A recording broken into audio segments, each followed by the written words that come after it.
Assalamualaikum.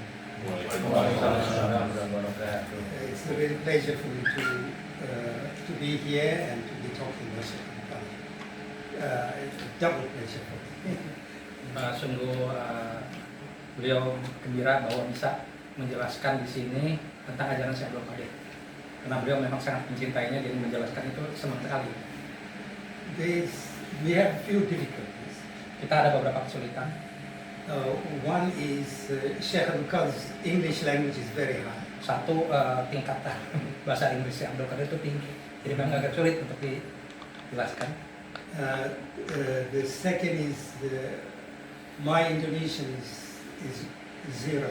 Kedua adalah bahasa Indonesia dia juga nol, jadi mungkin untuk nyambung ke kami semua agak sulit. And thirdly, Sheikh Abdul Qadir speaks at different levels. Ketiga, Syekh Abdul Qadir sendiri memang bicaranya dengan level yang berbeda gitu, level keilmuannya, bukan hanya bahasanya, itu poin satu ya. Poin tiganya memang level ini beda levelnya. He says that everything happens in the outward, in the inward, and in the hidden. Semuanya terjadi di luar, di dalam, dan di sir yang lebih dalam lagi, dalam dari dalam. So it's outward is the physical. Yang luarnya itu yang fisik. And the inward is the mental or intellectual, psychological. Dalamnya itu mentalnya, inteleknya, psikisnya. And the inward, the hidden part is the spiritual. Dan yang dalam dari dalam atau yang tersembunyinya itu adalah spiritual. So what Sheikh Abdul Qadir does, he takes a topic and he speaks at all the levels at the same time. Cara Syekh Abdul Qadir menyampaikan sesuatu dalam suatu topik adalah dalam tiap topik adalah menjelaskannya dalam tiap level. So sometimes makes you think that is what one thing is not related to the other. Sehingga saya kadang-kadang ini dalam topik yang sama ya. Kok yang ini sama yang ini kok kayaknya nggak nyambung, padahal sebenarnya nyambung, hanya levelnya yang berbeda. That's because he's going from one dimension to the next. Ya, karena berangkat dari satu dimensi ke dimensi yang lain. Walaupun topiknya sama sebenarnya. So the other difficulty Kesulitan yang lain adalah is that the Sheikh, I regard him as the leading intellectual in the Muslim world, as well as the leading intellectual from the Western world. why is that a difficulty? Is it difficulty by who? Us? For me. So the difficulty is that he is at the high level, and if I try and put things in my own words, I'll bring his level down. Oh ya, let me. Ya, kesulitan lain bagi beliau adalah menjelaskan Syekh Abdul Qadir adalah bahwa Syekh Abdul Qadir itu adalah seorang pemimpin intelektual di dunia Muslim sekaligus di dunia Barat. Jadi pemimpin intelektual di dua dunia. Dan kalau nggak lihai-lihainya menjelaskan, kurang-kurangnya waktu menjelaskan malah menurunkan intelektualitas atau kadar keilmuan dari Syekh Abdul Qadir sendiri gitu. Padahal ini adalah tokoh dari dua dunia, jadi bagaimana ngejelasinnya supaya dia kelihatan tetap tokoh. Yeah, so he gave me even authority to say what he means by what he has said. Alhamdulillahnya Dr. Riyad Aswad memang diberi izin untuk menjelaskan ajaran-ajaran dari Syekh Abdul Qadir sendiri. Alhamdulillah. So I was able to write about him, to speak about him, and to write about him. Sehingga akhirnya bisa menulis tentang ajaran beliau, bisa memberikan seminar, ceramah tentang ajaran beliau. And that's I found that to be a big responsibility and weight on my Dan itu menjadi tanggung jawab dan beban yang cukup besar bagi Dr. Riyad. Because I have to represent him as he wants to be represented. Karena Dr. Aswad harus mewakili Syekh Abdul Qadir seperti yang diinginkan oleh Syekh Abdul Qadir sendiri. Nggak gampang. So what I want to do tonight is I just want to read a a passage from one of the chapters in my book. It encompasses or covers the main themes in his thinking. Jadi sekarang Dr. Riyad mau membaca dari salah satu bab yang mewakili, kurang lebih mewakili seluruh ajaran Syekh Abdul Qadir. So Sheikh Abdul Qadir's investigation into atheism, secularism, usury, capitalism, democracy and oligarchy led him to ask what manner of man, and note the absence of women, is capable of dragging millions of people into this black hole. Oke. Jadi ajaran-ajaran Barat itu kan macam-macam tuh tadi, ada ateisme, kapitalisme dan lain-lain banyak kan. Sekarang yang jadi pertanyaan, ini ajaran-ajaran Barat ini yang macam-macam ini, apa yang membuat banyak pria dan wanita masuk ke apa? Black hole itu jadi apa? Lubang menyedot gitu yang membuat Anda celaka. Tapi kok banyak umat manusia ini bisa tersedot oleh ajaran-ajaran ateisme, kapitalisme, sekularisme dan yang lain, komunisme. Kok umat manusia ini bisa tersedot gitu? Ada apa gitu? Yes. What's going on? So he is of course, from that statement we can understand that he believes that the condition of modern society and people in the modern world is very bad. Jadi atas dasar itu saya Abdul Qadir meyakini bahwa dunia modern sekarang itu memang dalam keadaan yang sangat buruk karena menganut ajaran-ajaran yang tadi. So Sheikh Abdul Qadir has indicated that the existential crisis of modern society was mirrored by Roman society. They got it from the Romans. They had it before.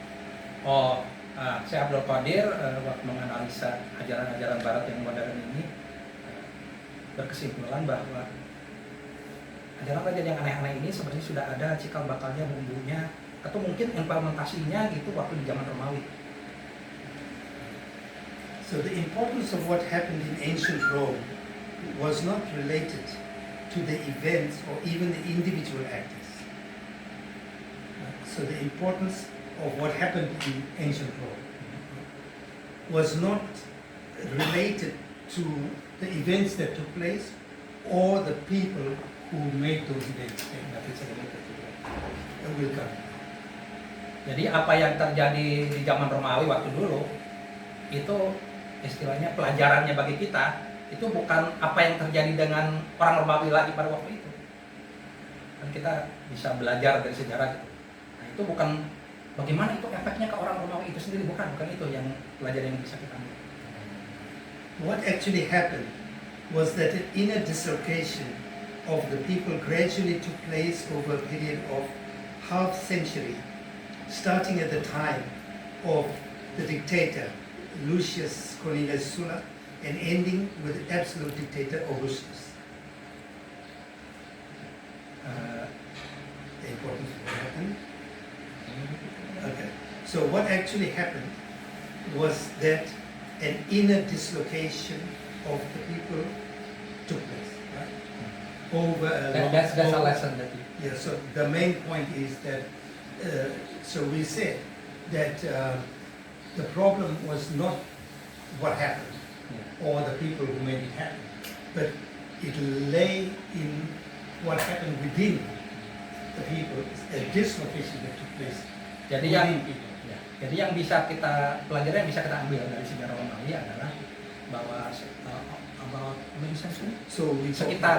sekitar setengah abad antara era Lucius sampai Augustus itu terjadi dislokasi di batin. Jadi kejiwaan orang-orang Romawi itu sekitar setengah abad itu ada dislokasi. Nah, itu bisa kita ambil pelajaran karena ada analoginya dengan apa yang terjadi di Indonesia. So, during that time, the free Roman citizen gradually became enslaved. pada waktu itu orang-orang Romawi yang awalnya bebas menjadi berubah diperbudak. But it was not the gladiators enslaved. Tapi bukannya gladiator yang diperbudak, bukan itu yang dimaksud. Spartacus could rebel, the citizen could not. Spartacus yang memimpin pemberontakan dari perbudakan justru sebenarnya bisa berontak. Justru warga negara lah yang nggak bisa. Jadi yang diperbudak itu sebenarnya siapa? Warga negara. Bukan yang resmi budak, bukan yang gladiator. So these are Sheikh Abdul Qadir's words, right? Itu perkataan Syekh Abdul Qadir sendiri. This was not a new achievement. The forging of an obedient slave to all accounts, free, enjoying the circus and the spectacle. Here our contemporary species was born. Okay, so what happened was not a new achievement. Apa yang terjadi sebenarnya bukan suatu prestasi bagi Romawi sebenarnya. The making of an obedient slave, Membuat seseorang menjadi budak penurut itu bukan prestasi sebenarnya. who was free to enjoy the circus and the spectacle. Yang mereka sebenarnya bebas untuk menikmati hiburan-hiburan gitu kan. Jadi kelihatannya freedom liberal bebas gitu karena bisa nikmati hiburan dan lain-lain. Here our contemporary species was born. That is the contemporary species. Uh, so our contemporary, our society in this time Was born. began with that idea. Jadi masyarakat zaman sekarang yang kelihatannya bisa bebas, bisa ura-ura, bisa nonton itu, bisa nonton ini, gitu, yang kelihatannya bebas, tapi sebenarnya tidak, tapi sebenarnya kita terkepung. Itu sebenarnya boleh dikata cikal bakalnya sudah ada di zaman Romawi. Jadi bukan hal yang baru, walaupun sebenarnya zaman Romawi sendiri bukan prestasi. Saya belum nanya kenapa, karena mungkin sebelumnya sudah ada juga. Sheikh Abdul Qadir argues that a devolutionary process had been set in motion and was instrumental in producing a different kind of human being. So this was a process that that produced a different kind of human being. Jadi ini semua sebenarnya merupakan proses untuk menciptakan semacam umat manusia yang baru gitu lah. He points out that the Roman society devolved, sort of devolved, went down, right? Ya. Jadi masyarakat Romawi itu sebenarnya devolusi. Jadi maksudnya devolusi itu kalau evolusi kan berubah secara bertahap, tetapi umumnya melihatnya sebagai ke arah positif. Kalau devolusi itu berubah bertahap tapi malah makin ke bawah. It devolved, it went down from being a naturally functioning society into a pseudo-reality.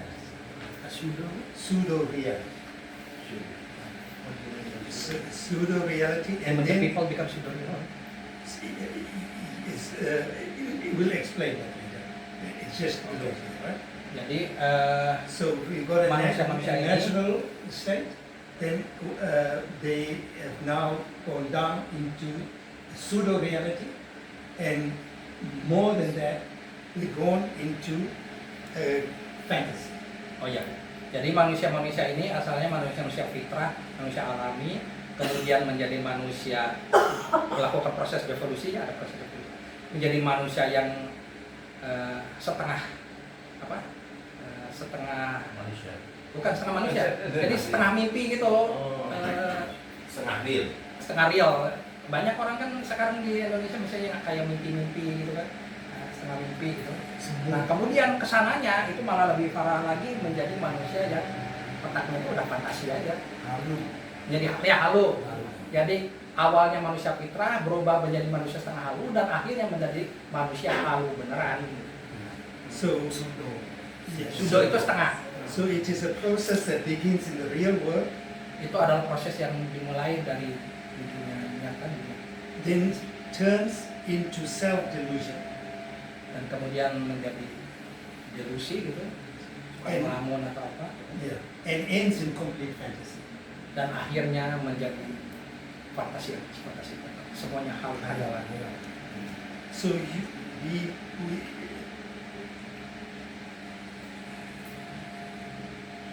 so the first state is a natural state.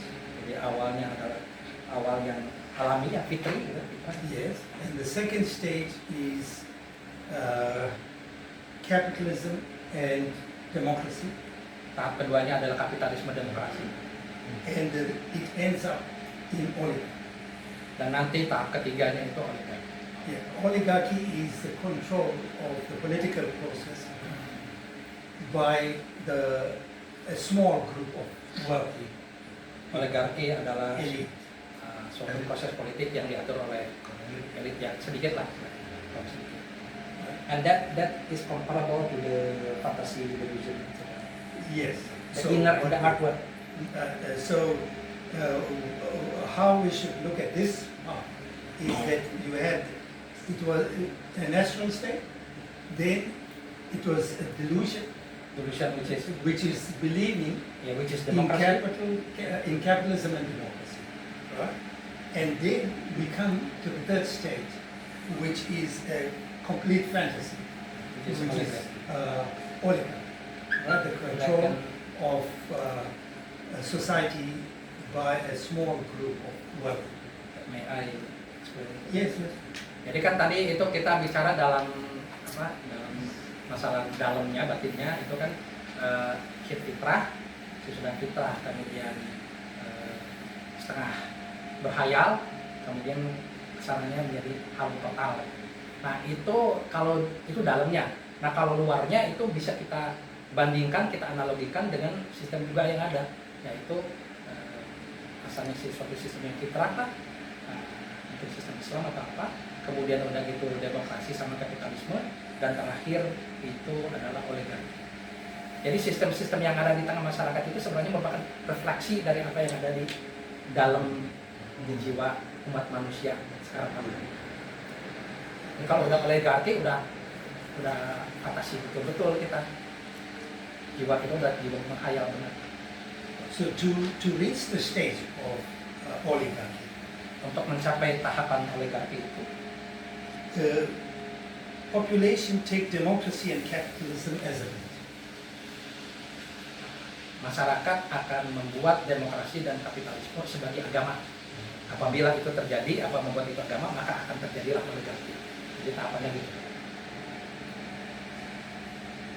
And to reach the third stage, the fantasy, people take the oligarchs as gods. Dan untuk menjadi benar-benar hayalan adalah bahwa masyarakat ini akan menganggap oligarki ini bagaikan Tuhan-Tuhan. So this Itu akan benar-benar berhayalan. okay, so he makes a very important, Sheikh Abdul makes a very important statement. These are not his words. Whenever I'm quoting, I'll tell you these are the words of Sheikh Abdul. So this is how I understand what he said. So I'm representing his thinking. Now, just the thing about how is it that people take democracy and capitalism as goals, right? Oke, Yeah. sekarang pertanyaannya adalah bagaimana masyarakat itu menjadikan demokrasi dan kapitalisme itu suatu Tuhan, itu sebagai agama. Gimana itu caranya? Oh ya, dan beliau tadi menjelaskan bahwa ini banyak dari unsur tafsiran Dr. Riyad sendiri.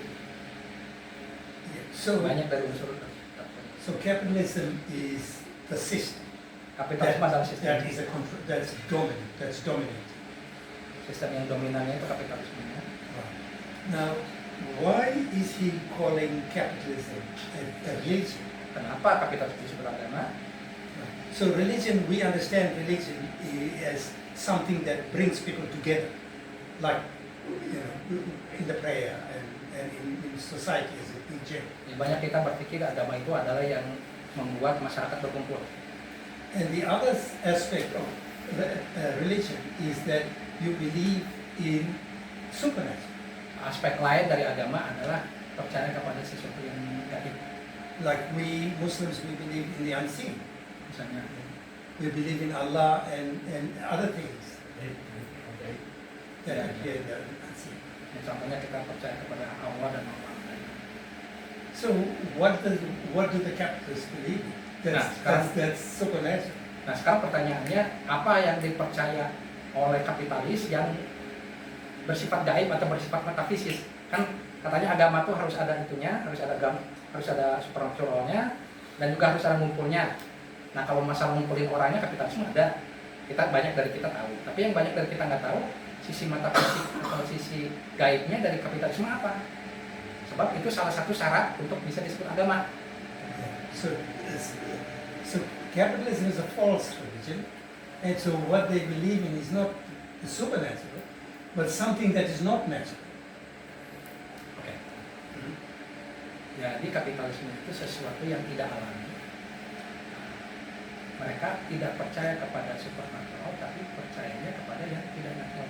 Okay. Something that is not natural. Okay, what's the difference between supernatural and not natural? Supernatural is something that is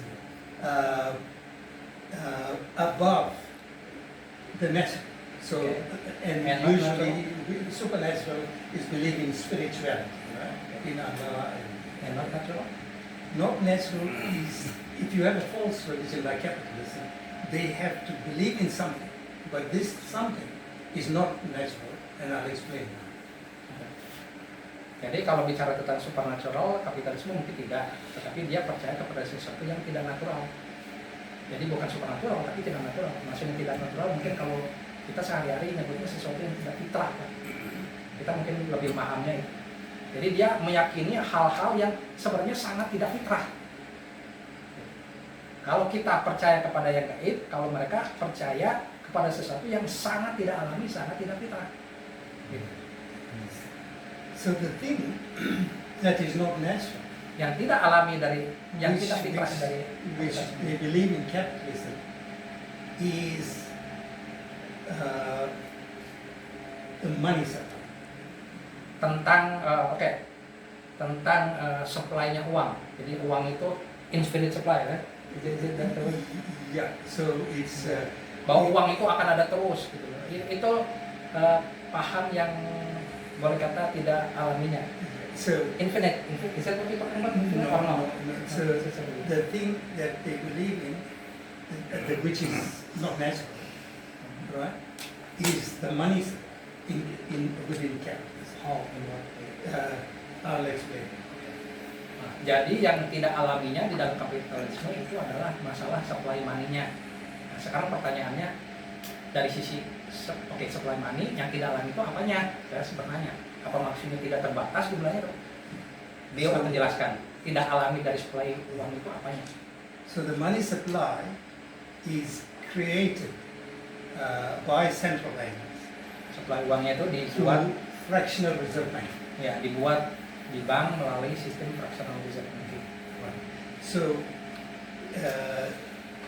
William Patterson in, I think, the 17th century, Bila Patterson di abad 17, ya. the founder of the bank, I suppose the founder of the Bank of England, Penemu bank Inggris nama itu. he said that we create money out of nothing. Kita membuat uang dari ketidakadaan. So and in 2014, Dan the di Bank of England 2014 Bank Inggris juga made another statement. membuat pernyataan lagi. In case we forgot what William Patterson said in the 17th century, they said that when we give a loan, Ketika kami memberikan tanda kutip pinjaman kepada seseorang, we create the money out of nothing. kita membuat uang dari ketiadaan. So, and the money supply, which is created out of nothing, Jadi supply uang yang dibuat dari ketidakadaan is the Venus system of the capitalist system. itu adalah urat nadi dari sistem kapitalis. because that's all exchange takes place through currency. Karena Money, semua through money. karena pertukaran itu semuanya terjadi, semua transaksi itu melalui uang. But this money has no intrinsic value. Tapi uang ini sebenarnya nggak punya nilainya. So it's an illusion. Jadi itu sebenarnya ilusi. And if you believe that it's real, Dan jika kita percaya bahwa itu adalah nyata, it's a religion. It becomes a religion. Capitalism becomes a religion. oke, let me restate this. Jadi kalau kita percaya kepada suatu ilusi bahwa ilusi ini nyata, maka itulah yang membuatnya jadi agama. Jadi kan uang fiat ini kan uang yang dibuat dari ketidakadaan dan kita mempercayainya. Jadi mempercayai sesuatu yang gaib, yang ilusi atau apa. Nah, itulah agama. Nah, itulah alasannya kenapa kapitalisme disebut agama, karena mempercayai sesuatu yang ilusi. Dalam hal ini uang fiat itu sebagai nyata. Maka itulah agama. So we come back to the three stages. Right? Maka kita balik lagi kepada tiga tahapan From the state, natural state, dari proses dari tahap alami, tahap fitrah, to the delusion of capitalism, kepada tahapan delusi kapitalisme, and then we go to the next stage. kemudian of kepada tahap oligarchy. berikutnya yaitu tahap oligarki. And the oligarchs are regarded as gods. Dan oligarki ini dianggap sebagai Tuhan. Oh, kayaknya seperti itu. Yeah, because they control the whole society. Karena oligark ini mengatur seluruh aspek dari dalam kehidupan masyarakat. And it's controlled through debt. Itu semua diatur melalui hutang. Riba. No, so people, because they have that power, Karena oligarki ini mempunyai otoritas, mempunyai kekuasaan pengaruh yang begitu besar, they are regarded like God. maka mereka ahlinya. Mungkin yang lebih tepat mungkin kalau istilah kita bukan mentuhankan tapi mendewakan gitu. Jadi kita tuh kayak mendewakan mereka karena pengaruhnya, kekuasaannya begitu besar, mengatur setiap aspek kehidupan kita, dan itu semua melalui hutang. Maka akhirnya kita mendewakan mereka. So so that we can understand this, right? I can point to events that we are very familiar with. So by this we can Yeah. To understand this better, supaya lebih paham lagi, beliau akan kasih contoh-contoh lebih konkret dalam kehidupan sehari-hari itu apa. we're talking about the power of the central bankers.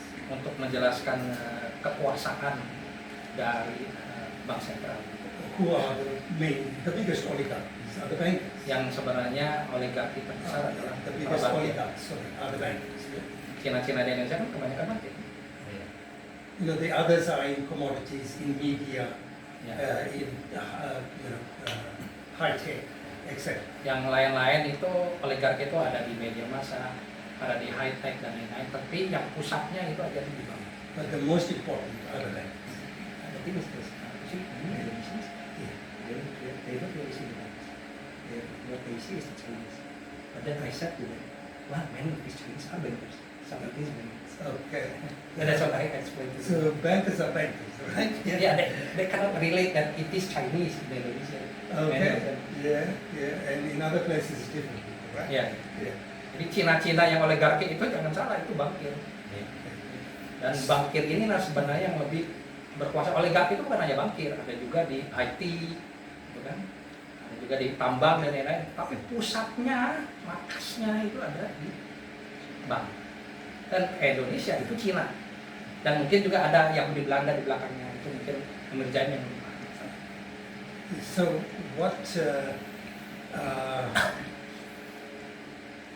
an example is that to make sure that the capitalist system is functioning, right? They create wars. Untuk mempertahankan keberadaan sistem kapitalisme, jadi supaya kapitalisme itu berjalan, maka mereka, nah di sini sengaja membuat peperangan. Jadi peperangan itu untuk mempertahankan eksistensi kapitalisme. Yes, so what happened in Gaza Contohnya apa yang terjadi di Gaza was purely for the sake of business. itu sebenarnya murni untuk tujuan bisnis. So, a few days before October 7, Beberapa hari sebelum 2023, sebelum Oktober 7 2023 itu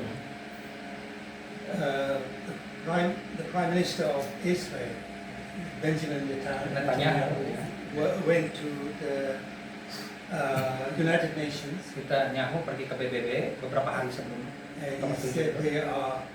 they are working on a trade route Mereka sedang mengusahakan suatu jalur perdagangan from India dari India to Europe, ke Eropa which will go through Israel, dan akan melewati Israel right just above Gaza, the Gaza Strip. dan itu rute yang dari India ke Eropa itu jalur perdagangan itu agak di atas Gaza sedikit rutenya. Mungkin Gaza mengganggu atau apa maka dibantai aja. Tapi yang jelas rutenya itu di atas Gaza sedikit. Jadi pembantaian orang-orang Gaza itu bukan suatu kebetulan, itu semua tujuannya sebenarnya bisnis. Itu adalah cara kerja kapitalisme. So there was a chance that the people of Gaza will try and stop. Yang dikhawatirkan dari program para kapitalis ini, adalah orang-orang Gaza ini akan mengganggu proyek tersebut. Itu mereka khawatir itu. Karena memang lokasinya itu, trade route-nya itu, rute perdagangan nggak jauh dari Gaza, di atas sedikit. Mereka khawatir orang Gaza bisa mengganggu proyek tersebut, maka sebelum proyek itu dilaksanakan, ya bantai aja dulu. Untuk meyakinkan bahwa rute perdagangan dari India ke Eropa itu akan terlaksana. And the next thing was that you had this October 7 attacks, and you had the war by Israel. And if you look today, the people of Gaza are not capable of stopping. Dan lo and behold, yang aneh kan, beberapa hari kemudian setelah Netanyahu ke PBB, memang terjadilah peristiwa Oktober 7 itu diserang, dan memang sekarang kelihatan orang Gaza kalau itu dibuat, itu rute perdagangan nggak akan mampu menyetok, sudah habis hancur. So this was all about what they call the IMEC, the trade route, which is India, Middle East, Europe corridor. Rute perdagangan India, Timur Tengah, So that's one example. itu hanya satu contoh. Another example is the war that's taking place in Gaza, in Iran at the moment. Contoh yang lain dari bagaimana kapitalisme ini bisa tetap ada melalui peperangan, contoh lainnya adalah Iran sekarang. The capitalism requires that the United States is rich and strong, because the United States is the policeman of capitalism. Jadi sistem kapitalisme itu memang mengharuskan Amerika itu untuk tetap kaya dan kuat. Kenapa? Karena dia adalah semacam polisinya, semacam eksekutornya atau penjaganya dari sistem kapitalisme ini. Maka Amerika itu sendiri harus kuat demi kelanggengan kapitalisme. So, what is happening is the petrodollar is becoming irrelevant. Nah, sekarang yang terjadi adalah bahwa petrodolar ini sekarang ya karena ada BRICS dan lain-lain gitu, itu mulai jadi kurang berguna. Because of the yuan, particularly because the yuan is getting strong, and they got competition from there. Particularly because the Middle Eastern countries are no more restricted. They've not restricted themselves from selling petrol in US dollars, which was the rule since Richard Nixon. Penyebab utamanya kalau menurut Dr. Yakaspat kenapa petrodolar ini jadi lemah? Penyebab utamanya dua. Satu, karena yuan itu makin kuat, yuan Cina. Kedua, karena negara-negara Timur Tengah sendiri sekarang menjual minyak tidak pakai dolar lagi. Di mana waktu dulu dari sejak era Nixon selalu kan pakai dolar. Tapi sekarang mereka sudah mulai tidak pakai dolar lagi. Jadi dua hal ini, yang dari Timur Tengah, yang dari yuan, itu membuat petrodolar semakin rapuh. So the petrodollar needs to be replaced Jadi petrodolar ini harus diganti. by the digital. Jadi petrodolar ini harus diganti karena makin lemah dengan digital dollar. The digital dollar is Dengan dolar digital. let's just say one, and it will give us an idea because most of us are not familiar with the digital dollar, but it will provide the same. It will provide another way for them to create money out of nothing. Digital dollar itu merupakan cara baru para kapitalis untuk membuat uang dari ketidakadaan. The question is, it's not about the function, it's about what is digital dollar. Right. So the digital dollar will be controlled by the central bank, Oke, digital dollar itu diatur oleh bank sentral. and they can then control the value. Mereka bisa mengatur nilai daripada dolar tersebut. Yeah. So you know, if they want your dollar to buy a lot of things, then they will give it a higher value. If they want you to buy less things, they will give it a lower value. They control the value. Jadi bank ini mengatur nilai daripada digital dollar, bisa dibesarin, bisa dikecilin. So you will hear a lot about the digital dollar in time to come. But for most of us, we are not familiar. Oke.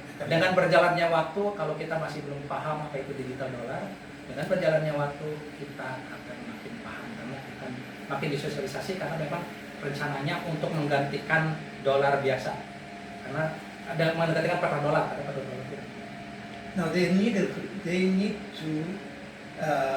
to convince the people to move into digital currency. Mereka harus The American.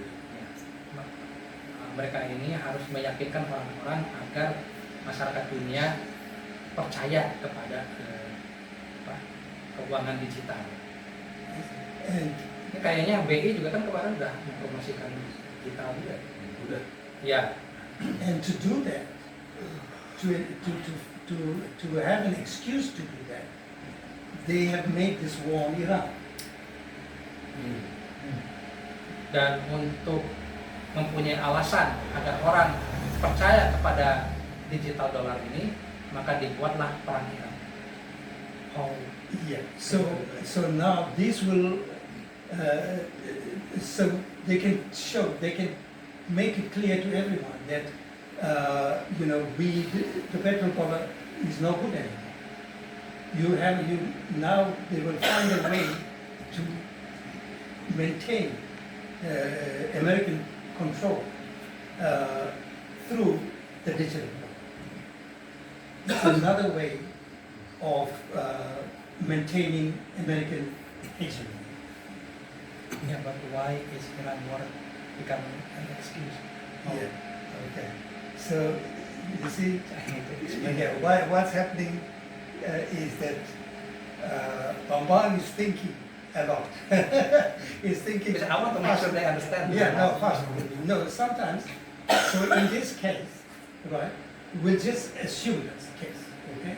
That what I'm saying is correct. Because what I'm doing is I'm looking at the science and then coming to a conclusion as to what they are doing. Oke, Right? let me confirm that. Yeah. Jadi perang Iran ini dibuat untuk jadi ada alasan agar masyarakat dunia mau berpindah dari petrodolar ke digital dollar. Nah, kalau kita masih bingung atau masih ragu bagaimana perang Iran ini kaitannya dengan pergantian dari petro ke digital dollar gitu kan, itu apa? pembahasannya mungkin di luar waktu ini karena agak panjang. Jadi kalau dijelasin sekarang ini nggak akan selesai-selesai yang lainnya. Tapi intinya percaya aja itulah yang sebenarnya terjadi gitu kan. Dan mungkin bisa ditanya lagi di waktu lain bagaimana itu tepatnya atau rinciannya. Perang Iran ini merupakan suatu upaya untuk merubah dari petrol ke diesel. So all of this, I have to make an explanation, so it makes sense. So this is all coming from what Sheikh Abdul is saying, that we are coming from national state to capitalism, and you must know democracy is just a public relations of capitalism. And then we're going to oligarchy, and we went to oligarchy, and the oligarchs are the central bankers, and they need the United States to be strong, because the United States will police this system. And the petrodollar has come to an end, so they need to find something else. And what they have planned is the digital dollar. And soon, already, many countries in the world are already moving to digital currency. Ya, jadi tadi karena yang 3 tahap itu kan, yang fitrah, kemudian kapitalisme dan demokrasi. Nah, di mana demokrasi itu sebenarnya hanyalah humas bagi kapitalisme. Ini yang banyak orang nggak tahu. Orang mengira bahwa demokrasi dan kapitalisme bisa dipisah-pisah, sebenarnya enggak. Dia hanyalah humas bagi kapitalisme. Dan kemudian nanti tahap 3-nya adalah oligarki. So this was a process that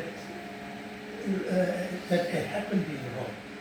Nah, ini semua sebenarnya merupakan suatu proses yang terjadi waktu dulu di zaman Romawi. Jadi sekarang ini terjadi lagi gitu. Ada siklus sejarah gitu.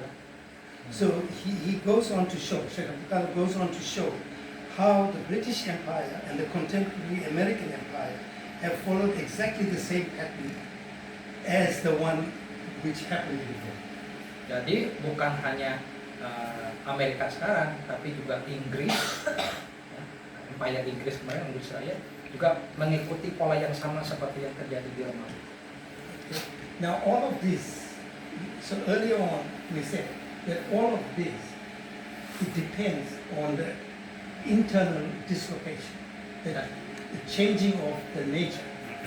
Dan ini semua terjadi karena ada dislokasi jiwa masyarakat. So Sheikh Abdul then, I'm quoting him here, Ya. and so he says the unfolding of this ultimate nihilism, right, in which not only is the oligarchy and the rulers what it presents itself as, it also requires that the people believe that this game and the actors are real, right?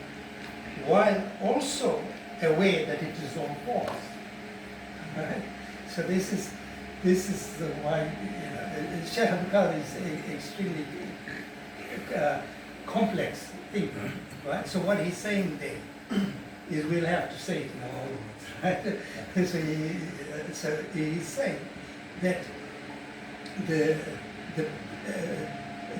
people have to believe that they'll have to believe that it's true, right? But their nature, their fitra, is telling them that something's wrong. It shouldn't be like this, right? So this is the situation we are in. We all have to accept that system and believe that it works. And then, but within ourselves, we feel it's not.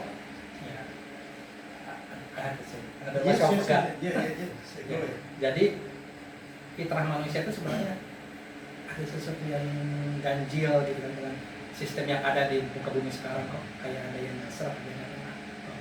Tapi ya sistem yang ada di tengah masyarakat ini berusaha meyakinkan bahwa itu semua benar, mungkin melalui media massa atau apa gitu kan. Itu semua benar, bahwa itu semua memang berjalan dengan baik, dengan sempurna. Walaupun sebenarnya jiwa-jiwa manusia merasa dan itu nggak aneh lah. Yes, yes. Saya dulu pernah ini sebagai contoh ya. Saya dulu sering makan mie bakso di mana. Tiba-tiba si penjaganya itu ya hanya umur 12-13 tahun atau 14 tahun. Kita berusaha mati-matian katanya kerja begini. Tapi ternyata ujung-ujungnya hanya untuk kertas ya. Dia nggak pernah tahu ajaran tentang dinadiran sama sekali. Dia nggak pernah tahu tentang ajaran Nabi itu sama sekali. Tapi dia nyeletuk itu, saya malah kaget sendiri. Dia kemudian bertanya, apakah saya ini gila? Saya bilang, oh, bukan gila, kamu jenius, malah bener gitu. Jadi fitrah-fitrah manusia itu sebenarnya pasti merasa ada sesuatu yang aneh. Bukan hanya masalah uang ya, uang kertas, tapi dalam banyak hal. Tapi karena pengaruh media massa dan yang lain itu kita ditekan gitu. Untuk percaya kepada sistem-sistem yang ganjil, yang aneh, yang nggak masuk akal ini. Salah satu contohnya ya masalah uang. So to finish this quotation from the Sheikh, he says that survival for the people depends on transforming a psychosis into a reality. Right? So what it's the same thing what we said before. It's so a psychosis is believing that something is true, which is not true. Right? Now, we have to believe that. Why is it not true? Why is capitalism not true? It's because it's based on something that's not real, which is the money supply. So the money has no intrinsic value. It is, people are told it has value. It's through fear, government fear, right? And so we believe that's, something that's false, we believe to be true. Yeah. Jadi obatnya adalah obat dari banyak masalah yang ada di dunia sekarang ini adalah kita harus disembuhkan dari psikosis kepada realitas. Maksudnya psikosis itu dari penyakit jiwa mempercayai sesuatu yang tidak real. Dalam hal ini kasusnya masalah uang kertas, uang rupiah, kepada sesuatu yang realitas. Kita harus disembuhkan dan itu nanti akan menyebar ke masyarakat karena kan dalam dan luar itu kan kalau ajaran Syekh Abdul Qadir kan nyambung. Jadi dimulai dengan penyembuhan jiwa, dengan pemahaman bahwa yang tidak alami harus tahu apa yang alami, harus tahu apa yang real. Nanti secara bertahap masyarakat pun akan berubah sistemnya, mempercayai sesuatu yang realitas, bukan yang halu. Jadi kita harus disembuhkan dari yang halu-halu itu. So, survival depends on believing this false. Dan itu merupakan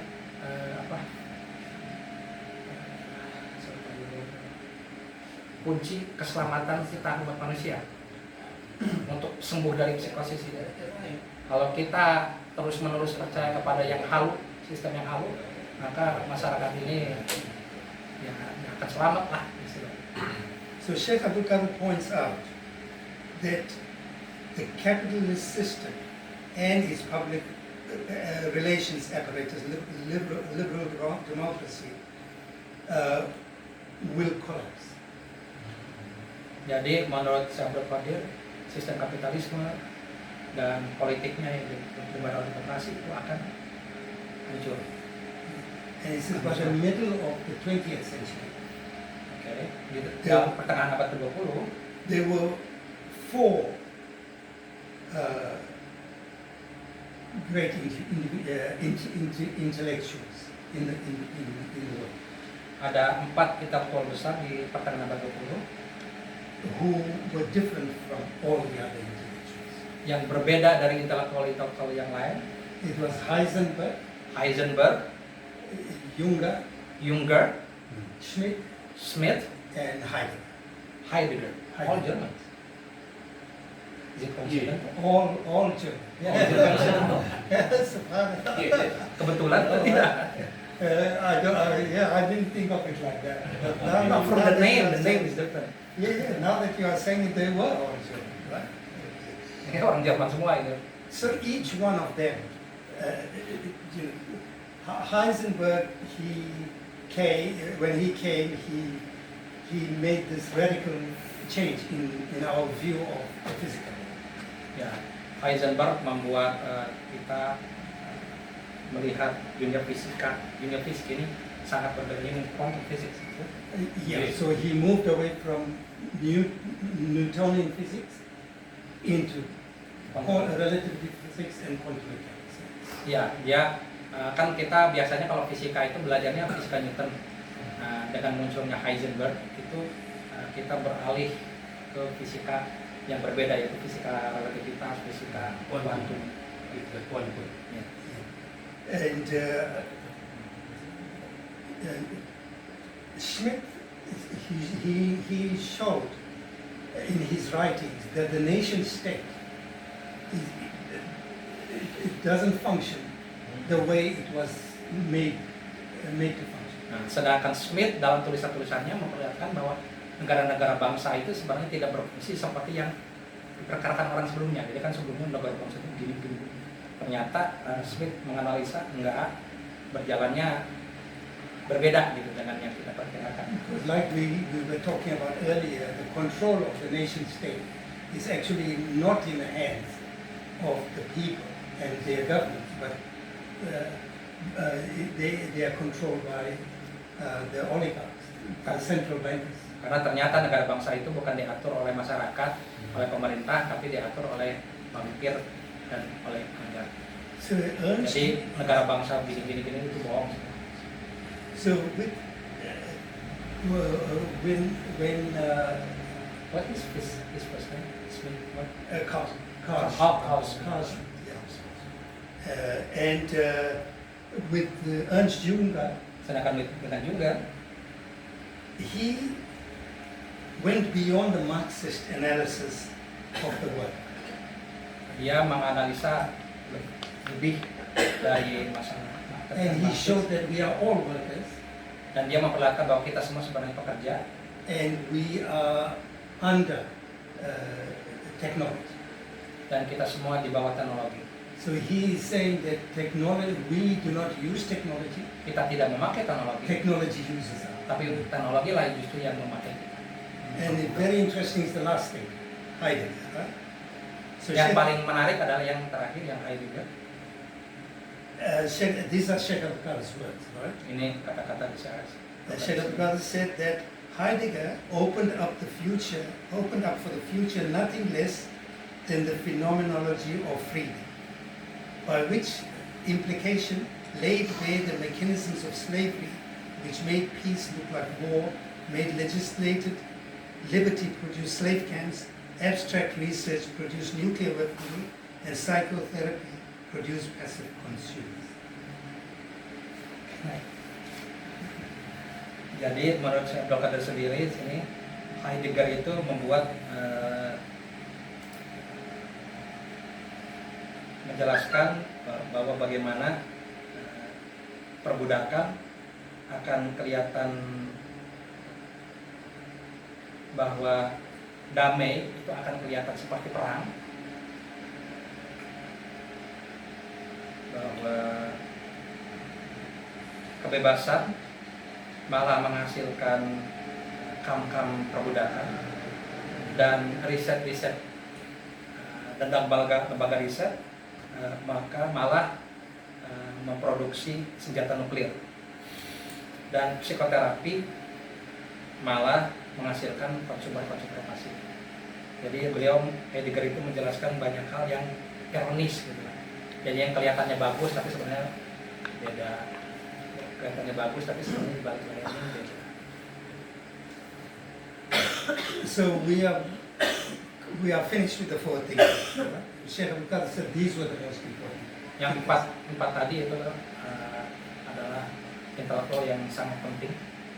So what I say is that there was a fifth thinker.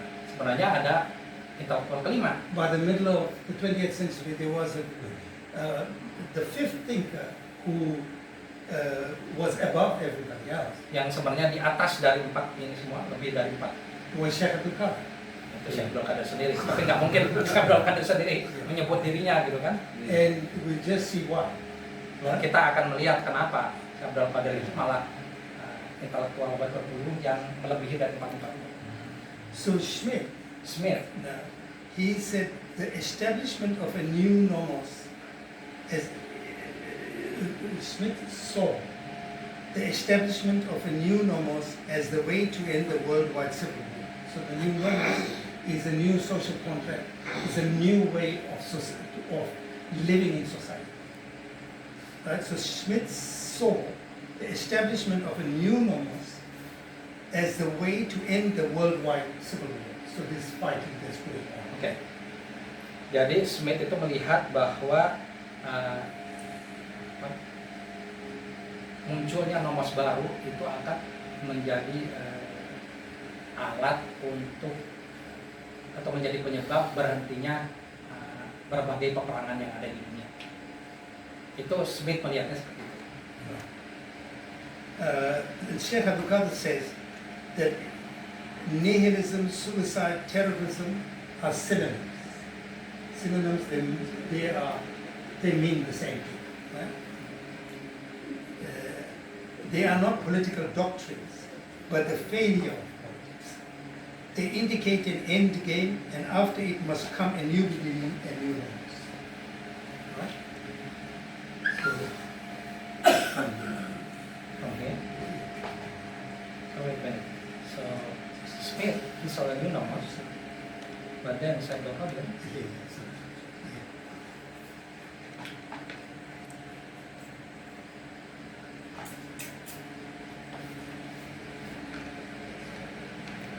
So once we pass this, the hard part is done. Jadi saya ini aja ya, saya baca aja. Smith melihat berdirinya nomos baru sebagai cara mengakhiri berbagai peperangan di dunia. Itu Smith. Tapi Syekh Abdul Qadir berkata bahwa nihilisme, bunuh diri dan terorisme itu sebenarnya itu juga. Itu tuh sebenarnya bukan doktrin politik, tapi kegagalan politik. Yang terorisme, bunuh diri dan nihilisme. Mereka semua menandakan akhir dari suatu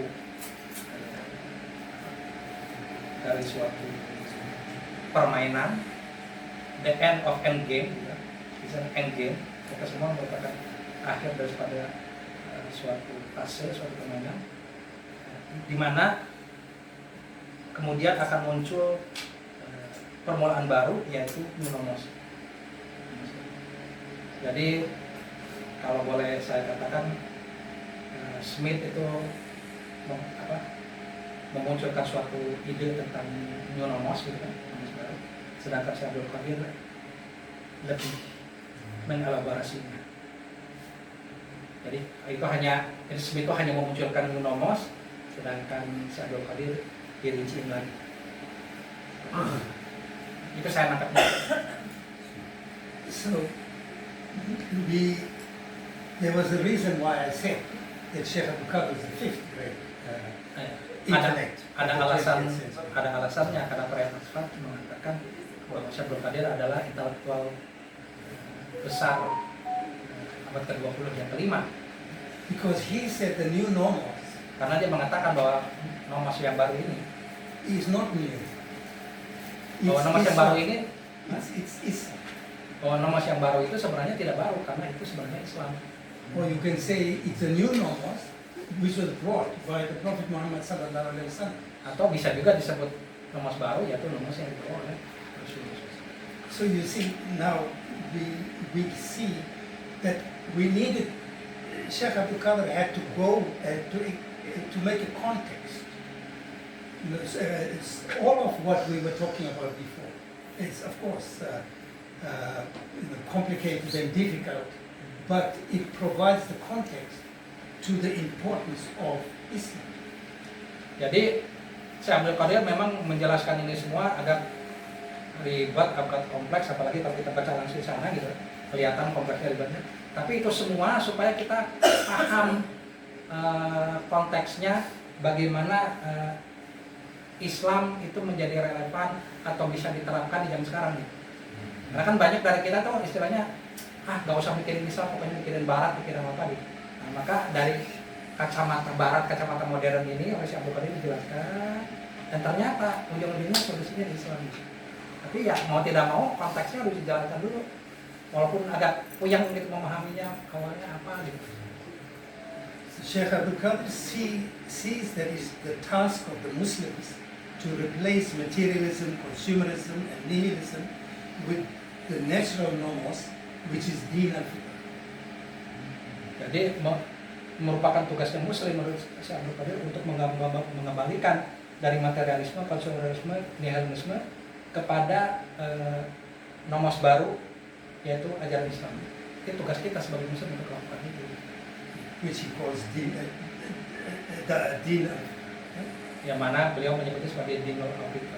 which has respect for women, Yang menghormati wanita, safety for children, keamanan bagi anak-anak, protection of human beings by the rule of law, melindungi manusia dengan aturan hukum, and defense of the ecosystem from destruction, pollution, and overexploitation. dan melindungi alam ini dari eksploitasi dan perusahaan.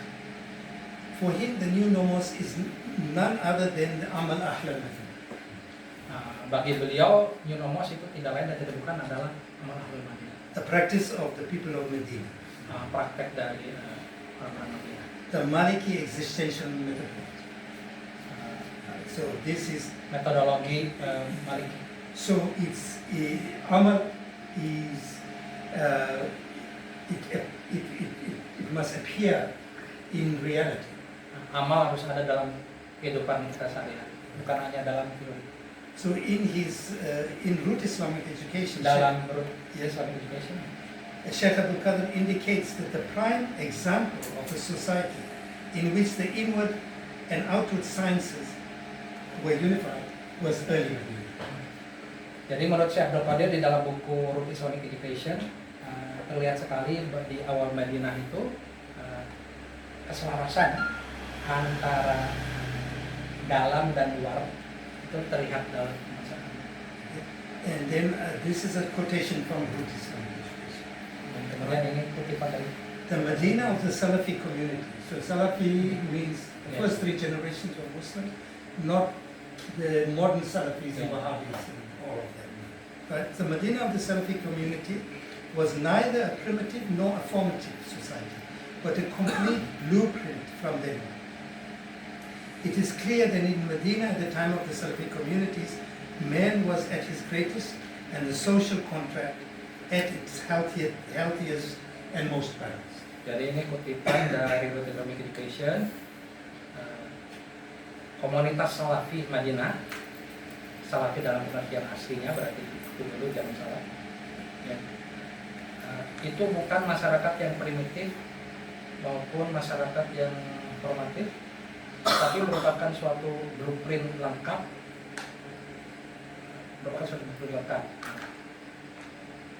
Jadi sangatlah jelas bahwa Madinah pada era salaf manusia itu pada puncaknya, ya kan, para sahabat itu kalau kita lihat sejarah itu kayak ledakan nuklir gitu, tiba-tiba melesak kemana-mana gitu. Itu tambahan saya.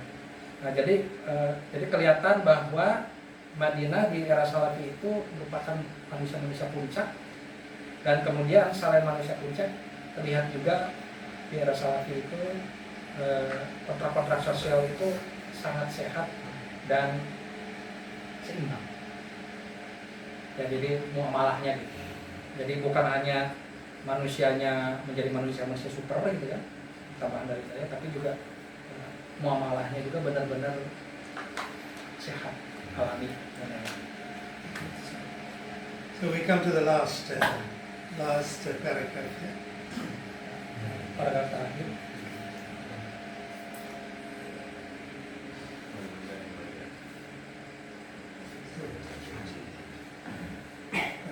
So, talking about our present situation, Bicara tentang keadaan kita sekarang, Sheikh Abdul Qadir says that Ibn Khaldun's philosophy of history Ibn Khaldun's philosophy of history, Dalam filsafat sejarah Ibn there's a Khaldun cycle. itu ada siklus. In the first stage, Dalam tahap pertamanya there are people who are estranged from mainstream society. tahap pertamanya ada orang-orang yang terasingkan dari masyarakat umum. Right? They are Dalam siklus cut itu. off from the social project, and they do not identify with the social system within which they live.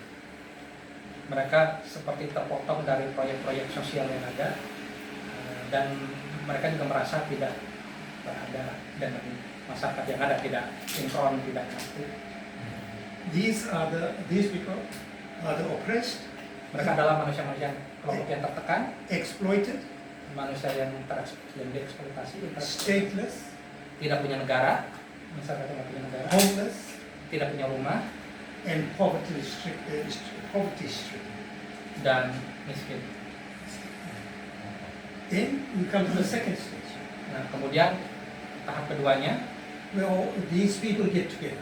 orang-orang ini semua yang terpinggirkan tadi itu ngumpul bersatu, And they have what asabiya is dan mereka memiliki common asabiyah, feeling amongst themselves, ya, suatu perasaan yang sama di antara mereka.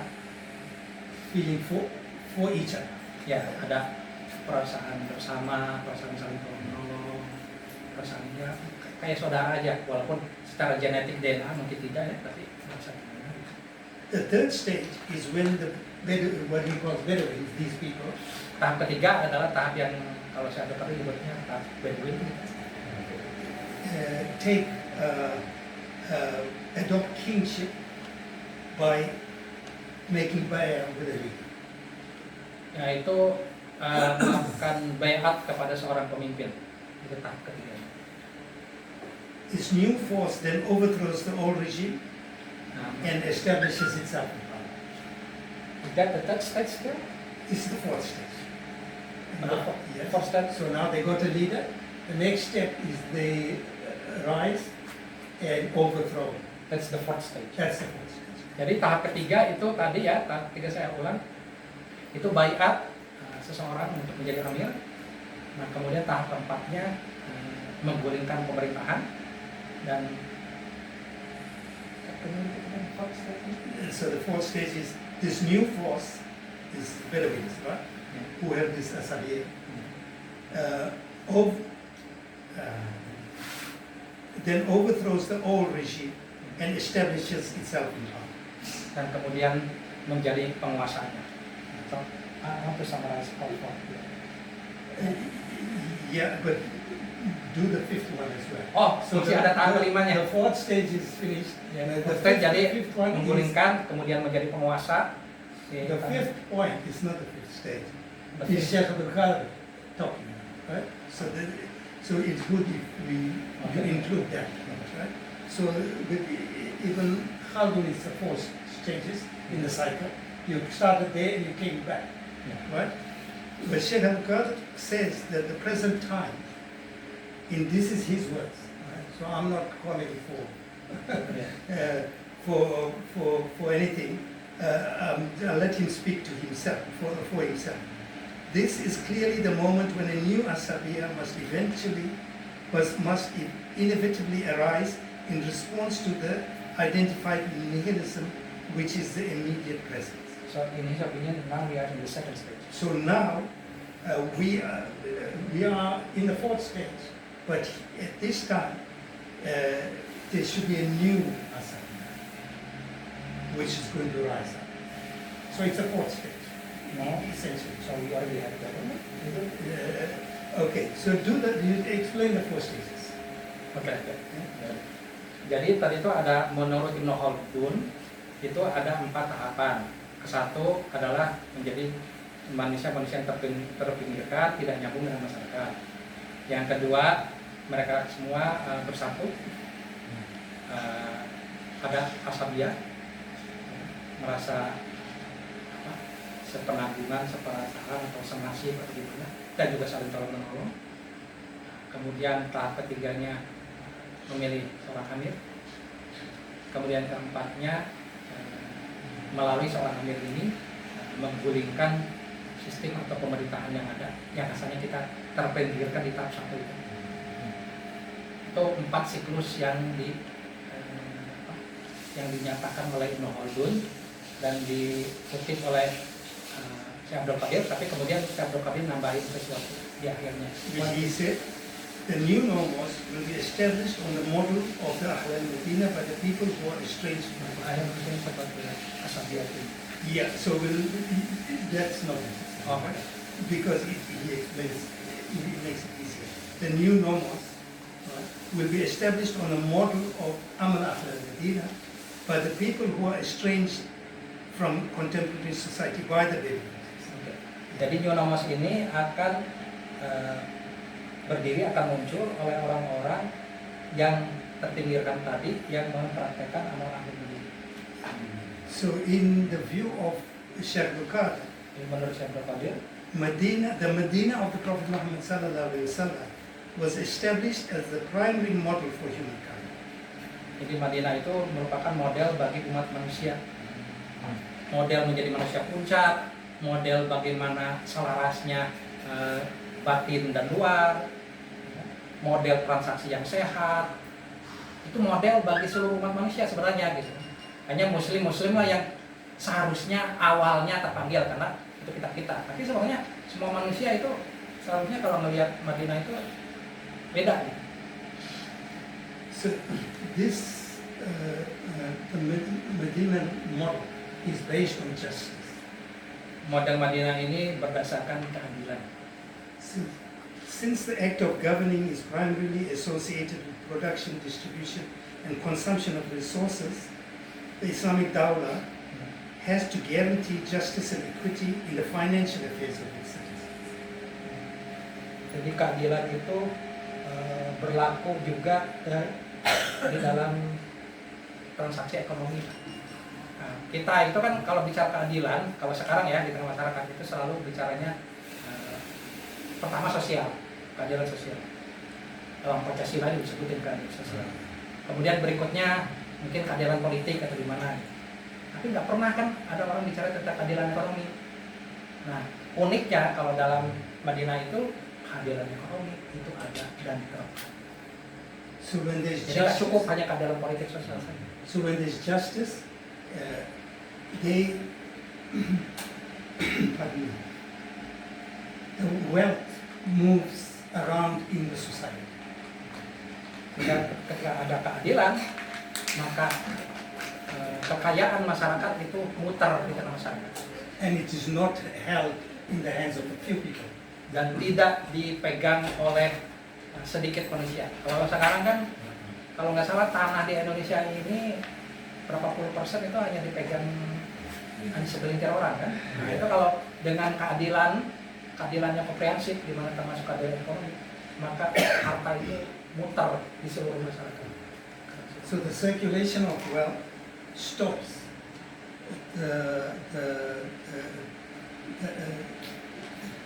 stops the creation, I think, the word I'm using, of oligarchy. What's that?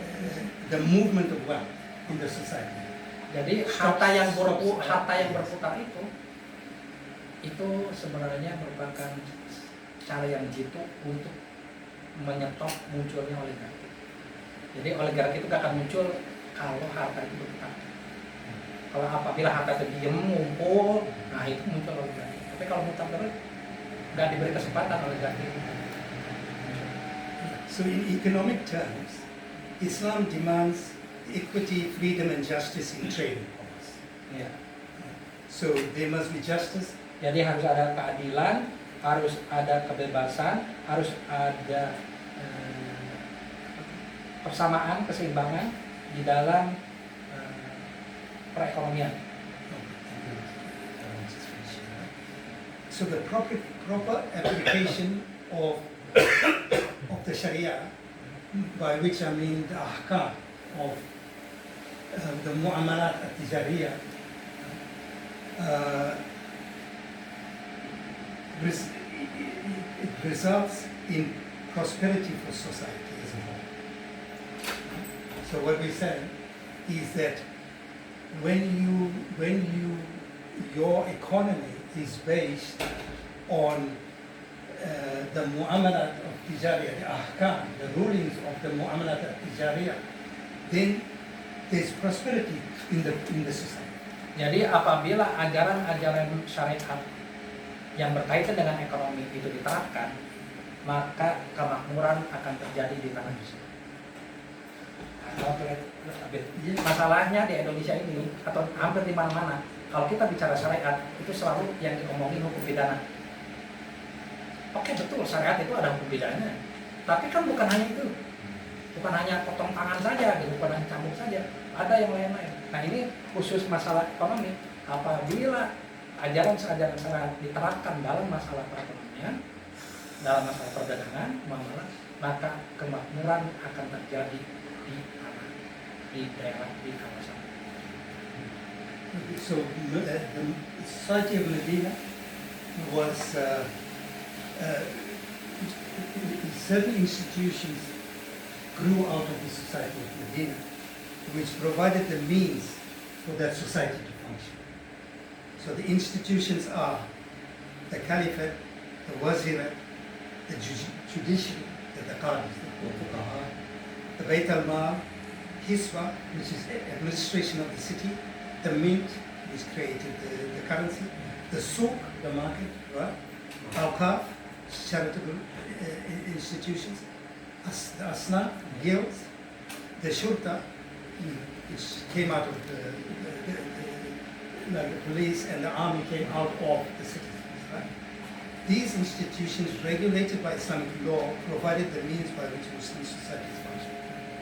Jadi mungkin pertanyaannya adalah di dalam model Madinah ini institusi-institusi apa aja yang esensial untuk ada supaya bisa berfungsi dengan baik. Institusi yang ada di Madinah itu adalah khilafah, wazirat, pengadilan, judiciary, Baitul Mal, Hisbah, mint, mencetak uang apa, souk, wakaf, gilda, kemudian semacam polisi, surta kalau surta ya, dan tentara. Jadi institusi ini semua ada di Madinah, dan ini semua diatur oleh syariat Islam sehingga masyarakatnya bisa berfungsi dengan baik. Jadi kalau kita mau mengikuti Madinah yang merupakan model bagi seluruh umat manusia, institusi-institusi itu harus ada sehingga akan berperan dengan baik. Kalau hilang salah satu nanti jadi bisa. So that sums up. Itu meringkas. Sums up Sheikh Abdul Qadir, the main ideas in his thinking. Itu meringkas ajaran Syekh Abdul Qadir dalam masalah politik. Dan ini ringkasan ini dibawa oleh orang yang diberi izin untuk menjelaskan. Jadi bukan dijelaskan oleh sembarang orang gitu. So what he provided. Karena susah kan, ajarannya banyak tapi diringkas itu kan harus orang yang benar-benar paham kan untuk meringkas. What he provided us with is hope. Dia memberi kita harapan. We are optimistic Kita optimis. that you can, Allah subhanahu wa ta'ala sent the messenger of Allah sallallahu alaihi wasallam as a mercy to all mankind, right? And we kind of forgot what he brought to us. So Sheikh Abdul Qadir is saying, look, he brought Islam for us, but this let me show you how you can access this Islam, this Amal Ahlul. Jadi kita semua umat Islam ini suka bilang bahwa Rasulullah itu rahmat bagi alam ini dan lain-lain. Tapi banyak dari kita hanya doktrin aja, nggak begitu ngerti ya terus maksudnya. Nah di sini Syekh Abdul Qadir menjelaskan bagaimana Rasulullah itu menjadi rahmat bagi kita semua. Jadi singkatnya adalah Rasulullah itu membawa risalah, membawa ajaran Islam, dan kemudian di antara berbagai ajaran Islam itu ada Amal Madinah. Dan di Amal Madinah itu dijelaskan bagaimana kita bisa selamat dari dan juga optimis, bukan hanya selamat tapi optimis dengan keadaan yang ada. Jadi si Abdul Qadir itu perannya hanya memberi menunjuk. Jadi ini rahmatnya Rasulullah, lokasinya di mana yang ada di sini. Ayo kita rame-rame ke sana, kita praktekkan, mudah-mudahan ini akan menjadi penyelamat bagi umat manusia melalui itu. So, thank you very much for bearing with me. The hard work, we did the hard work. So from now on, it's going to be easy. Ini semua yang sulit, nah sesudah ini sebenarnya lebih gampang karena yang sulit itu yang tadi. So, Problem with me itu, I have problem translating it. everyone has a problem with Sheikh Abdul Qadir. Like I said, his language is there at a very high language. He uses English, and then the ideas, he analyzes complex ideas, and he takes the knots out of it. Bahasanya sastra, idenya kompleks, semua orang juga yang kesulitan gitu ya. And then he's talking at different levels. Kemudian udah gitu ke bahasnya level-level lagi, ada level masyarakat lah, ada level batin lah, level apa. Outward, inward.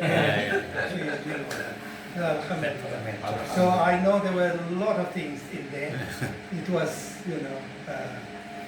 it was packed with information. So if you have any questions, Kalau ada yang mau I'm nanya, happy to answer. silakan. My first question, what is the source of the quotation that you made the long one? Okay, I think that one, I'll have to check the references. I'll let you know. It's here. Alright.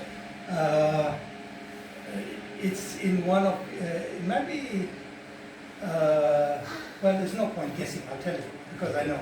I know what it is. Amir Jaib tadi yang bertanya tentang sumber ininya kutipannya di Yeah.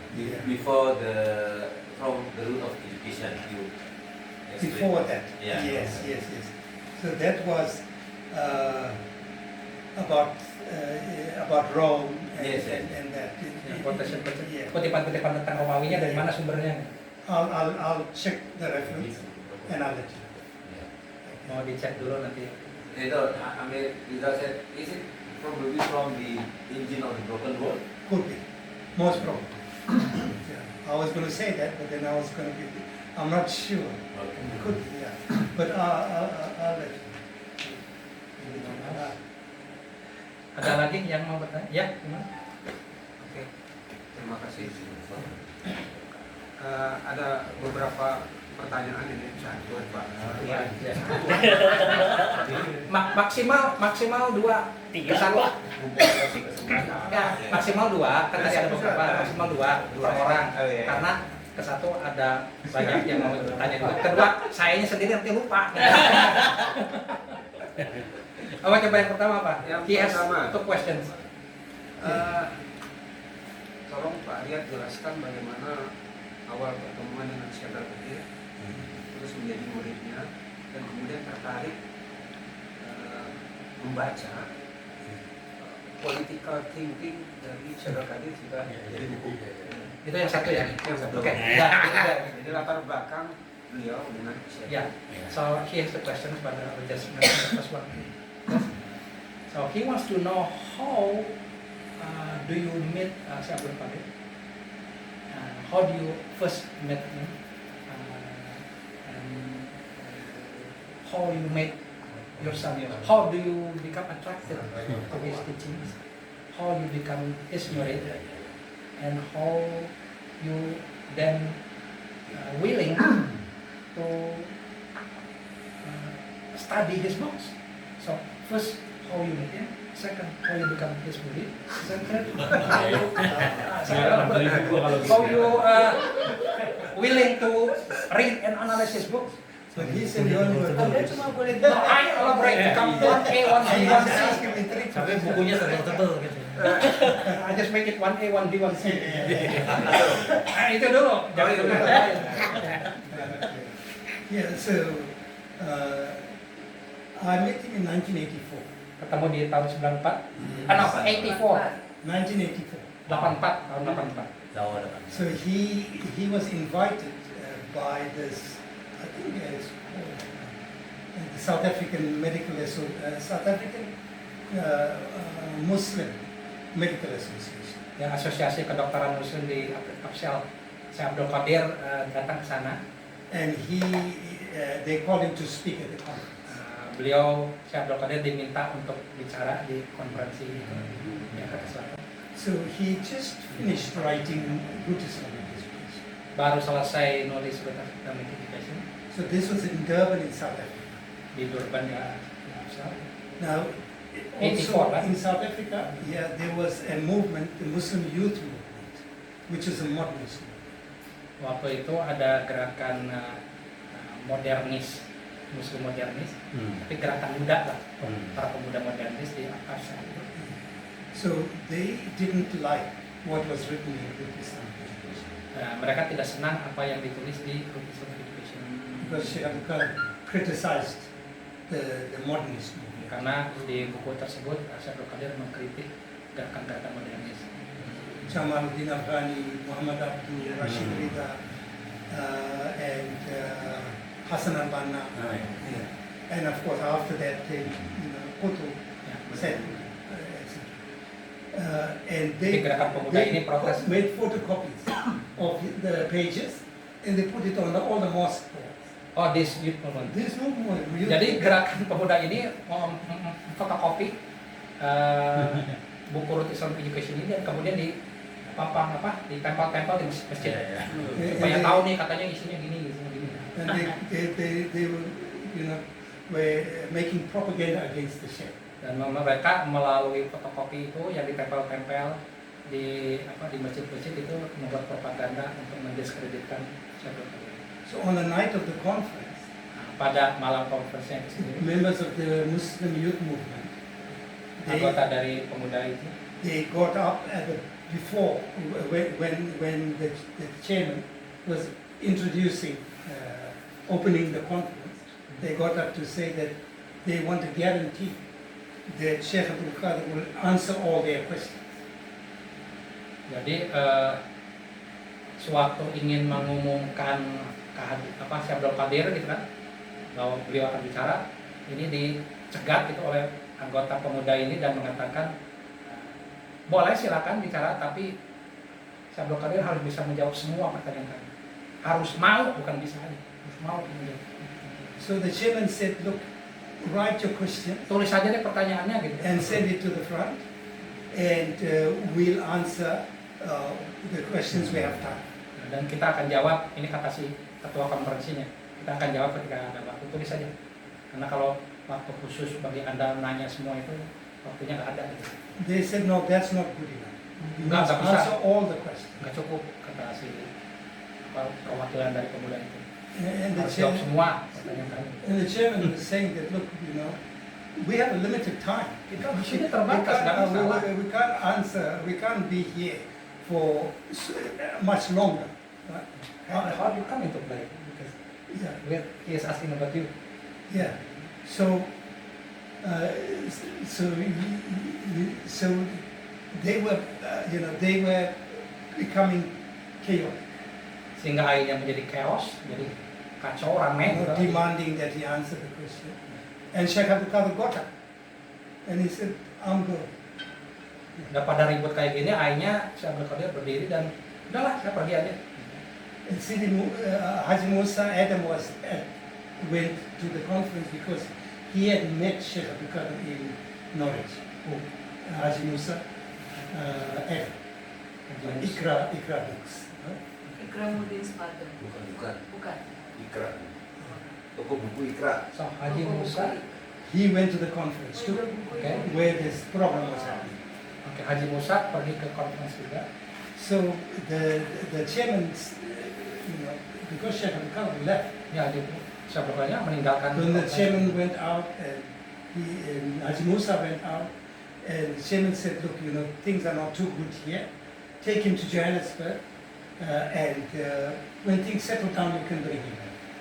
Akhirnya bilang ke chairman-nya, ke Haji Musa, udah bawa aja ke Johannesburg. Karena lagi kacau gini, nanti kalau udah keadaan udah mereda, bawa lagi. Then I met him at the airport. I went to pick them up at the airport.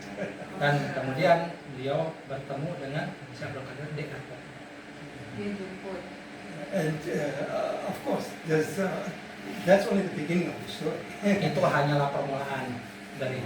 But I was. Why do you make him? Yeah. So By accident? why? So no, because Haji Musa was my friend. Right? Masalahnya Haji Musa itu Ya. temannya ini, So teman you Riyad. juga Pak. Yeah. Ya. My interest was Tasa. Asalnya keinginan apa Dr. Riyad itu hanya masalah tasawuf aja awalnya. Ya, So when I got the opportunity, the first question I asked him is tell us about Tasa. Jadi yang pertama Good adalah quality. coba ya bicara tentang tasawuf. And he said to me, Tasawwuf is in the Sharia. Tasawuf itu ajalnya di syariat. And I was totally confused. Dan Dr. Riyad bingung, I was so confused, I couldn't ask him any more questions. saking bingungnya sehingga ayahnya nggak bisa nanya yang lain. And then he was talking about, he just had written good Islamic education, and he was talking about Muwatta of Imam Malik and Amal Ahl al-Madina, and he was talking, it was very technical, right? So I was just a kind of a normal Muslim, right? And I didn't know the details. I wasn't a scholar or anything like that. Ya kemudian Syekh Abdul Qadir bicara tentang muwatta, education dan lain-lain. Tapi cukup teknis sehingga bingung karena waktu itu Dr. Riyad belum jadi seorang ahli, belum jadi seorang scholar atau apa sehingga ngomongin apa lagi gitu. And then I said, I can feel this man's got the answer to my question, right? And he gave me the answer I don't understand.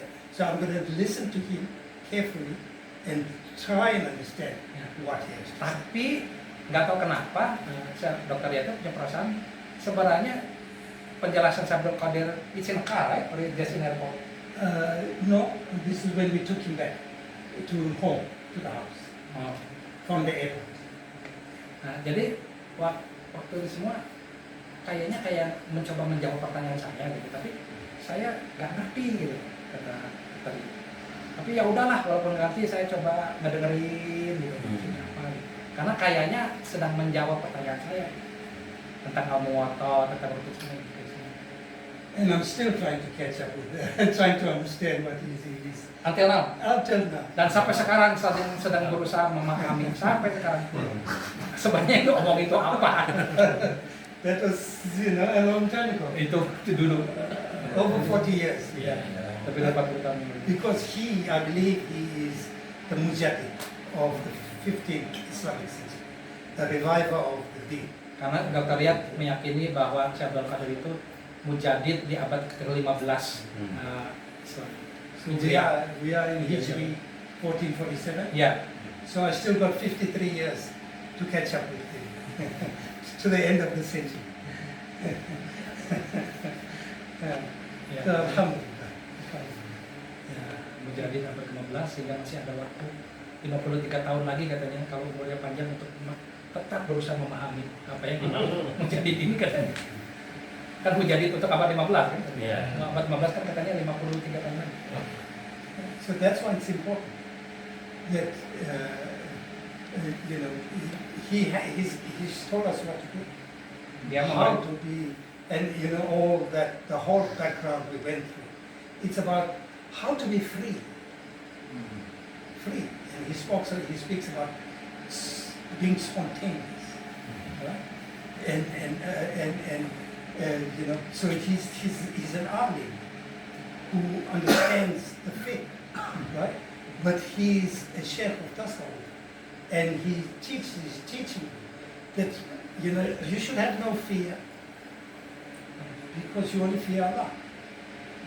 You just Jadi sebenarnya intinya Syekh Abdul Qadir ini berusaha mengajarkan bagaimana kita ini bisa bebas dalam arti sesungguhnya. Bebas, kemudian spontaneous apa ya? Spontannya refleks lah, alami, fitrah. kita dibalikkan lagi ke manusia normal gitu lah, bukan manusia yang sudah dicetak oleh media massa atau apa gitu. Karena beliau seorang sufi, jadi berusaha mengembalikan kita manusia. Itu udah Oke, jawabnya. Boleh yang kedua kan? Instead it says I'm wanting the second question. Okay, what was that? Apa itu keduanya? Yang kedua soal oligarki. Wah, kelas berat. Kekuasaan para Iya, kenapa bangsa. boleh kan? Saya kasih sempat Apakah entitas oligarki dalam hal ini para bankir itu satu kelompok yang solid atau ada faksi-faksinya yang saling berantem ingin menjadi pengambil sebesar? Mungkin ada Asian banker, mungkin ada European banker, mungkin ada dari tempat lain. Tapi yang paling tinggi nanti apakah mereka ini berkelahi juga merebut kekuasaan? This oligarchy, these oligarchs, are they basically one group, one entity, or one ideology, or they are factions which they fight each other and try to be on top of each other? I mean, is it just one group or is it just factions? That's the question. Well, I made it easy for myself. I just call them tigers. But you can see. So I'm not. I wouldn't be able to answer that question. But then you see exactly the same thing happening in China. But it's not private-owned banks; it's state banks, and they use the same fractional reserve bank to create money supply. Beliau mengambilnya secara simplistik saja, pokoknya udah bankir aja lah. Mungkin kalau ini pendapat saya ya, apakah oligarki ini satu grup atau faksi-faksi? Mungkin ada yang intelektual lain lah yang mungkin bisa menjawabnya. Dr. Riyad itu tidak spesialisasi meneliti itu. Kan tiap orang itu kan punya spesialisasinya, nah, beliau nggak mendalami itu. Tapi untuk kemudahan beliau menyebutnya sebagai bankir aja, karena memang pusatnya di sana. Nah, is that to all the questions or we want? So For him it's enough, for me it's enough. yeah. Oh, You can- Habis. ada apa? Mau tanya apa? Saya sebenarnya ada, Yeah, Okay. that's fine. ada 3, cuman moderator mau 2 jadi 2 aja. He wants two questions as well. Is it okay? Question? Two questions as well. Okay. Okay. Yang pertama, kalau dari di ilmu eskatologi kan peralihan kekuasaan itu kan dari Pak Britania, Pak Americana, Pak Judaica, kan gitu. Terus, tapi kalau saya buka tadi kan membahasnya sepintas di suatu buku itu bahwa Amerika itu kan akan hancur dan yang munculnya kesadaran warganya, Kesadaran apa? warga negara Amerikanya. Oke. Terus pertanyaannya apa? Jadi untuk next setelah Amerika hancur ini, bagaimana menurut Dr. Riyad? Apakah memang sesuai dengan ilmu eskatologi itu, apa Israel yang menggantikannya atau Islam itu sendiri yang next episode? Jadi apakah Pax Judaica, apakah Islam gitu? Iya. Sesudah Amerika ini. Iya. Yeah.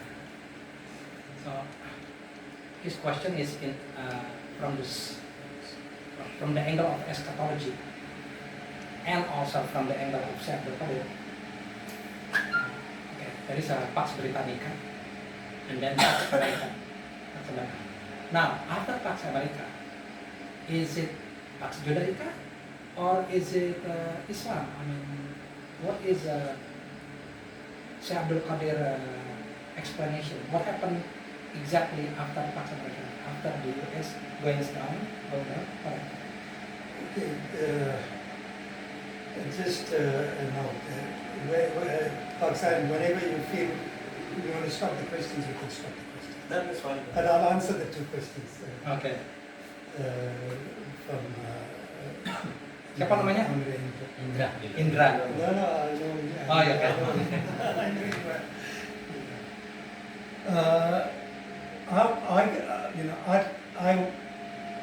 I can only answer the question for myself. That first question. So it looks like we are going into like at the moment it was a unipolar world. So there's one superpower in the world was America, right? USA, and now they are beginning to accept the fact that there has to be other powers will come, right? So China, for example, Russia, right?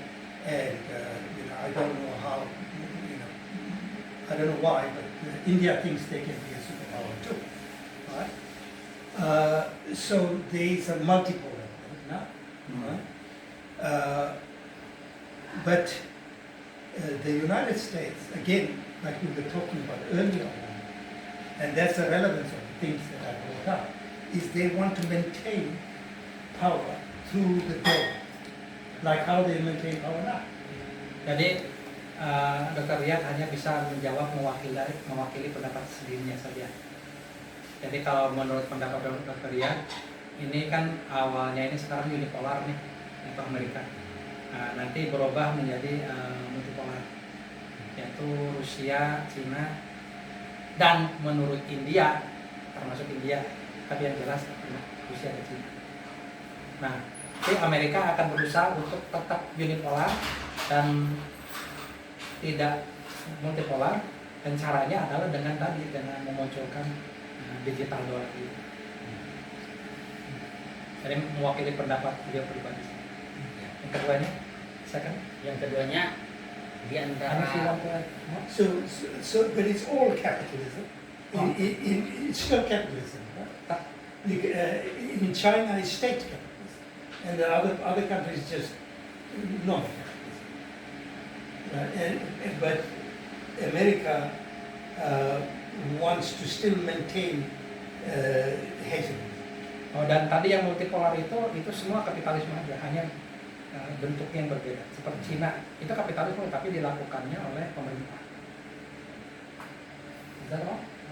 Yeah, there are other questions. Ya, masih saya. ya, pertanyaan kedua, di antara pesan-pesan Syekh Abdul Qadir kepada muridnya, tentunya sebenarnya pesannya sangat baik ya. Tapi adakah pesan yang terpenting untuk murid Syekh Abdul Qadir Suti menurut Dr. Riyad? Yang terpenting, pesan terpenting untuk murid-muridnya? Pesan politik, pesan tasawuf, atau pesan nanti Pesan apa aja? Ya, ya.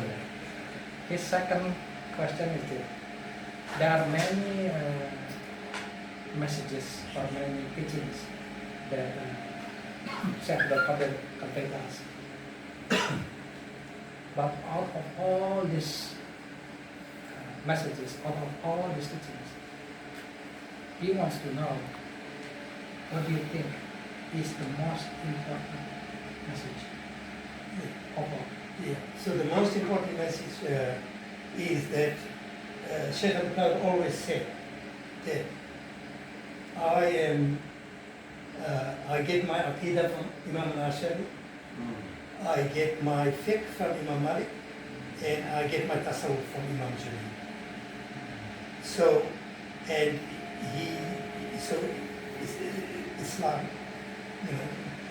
is made up of Islam, which is Sharia, and Iman, which is Aqidah, and is Ihsan, which is Tasawwuf.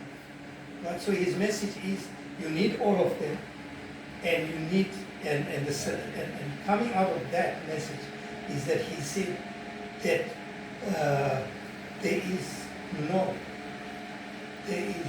Tasawwuf without the Sharia. The reason why although he wants everything in a balance, he made that statement because the Muslims have lost their Sharia.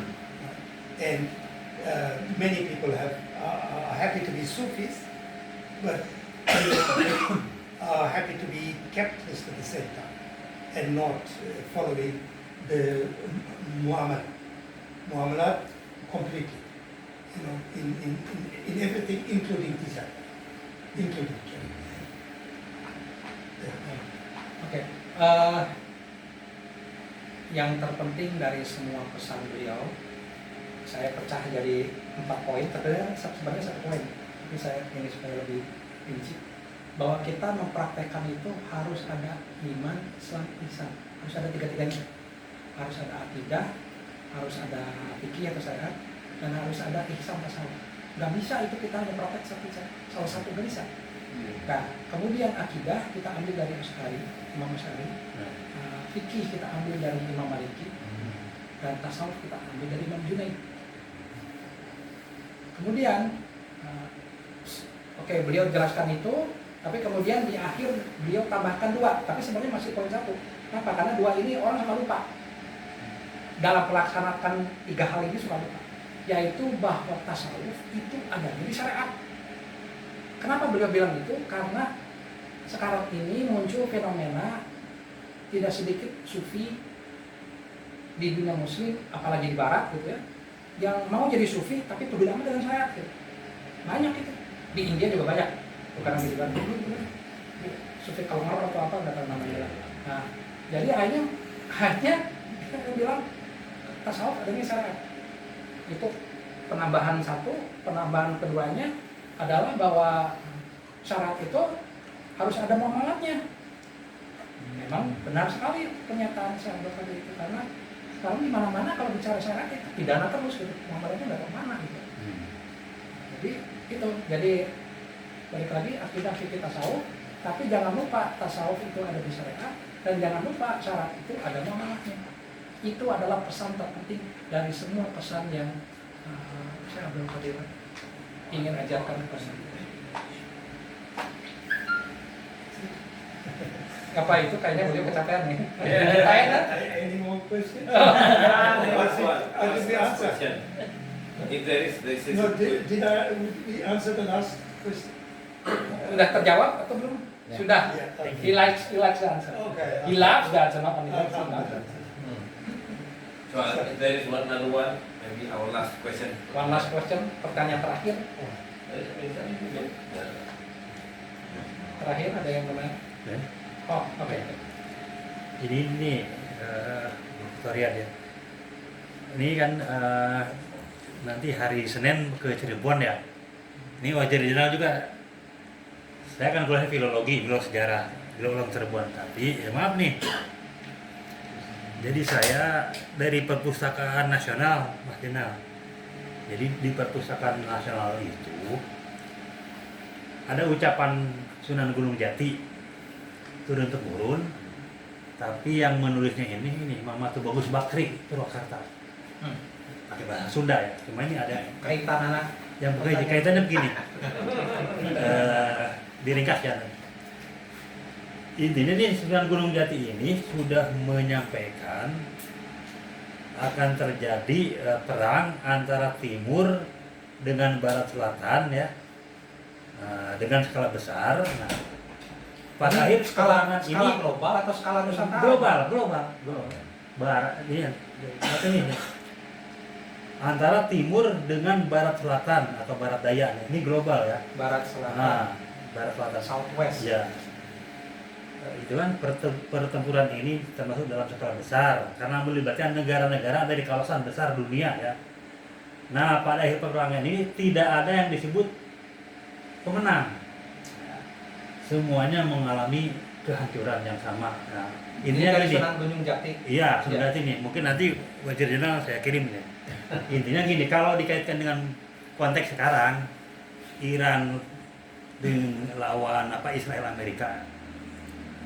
Apalagi saya juga baca ini tulisan mantan duta besar Iran ya, tulisan Indonesia di Iran. Iya. Mengutip kata Albert Einstein, perang dunia itu akan kembali ke zaman batu gitu kan.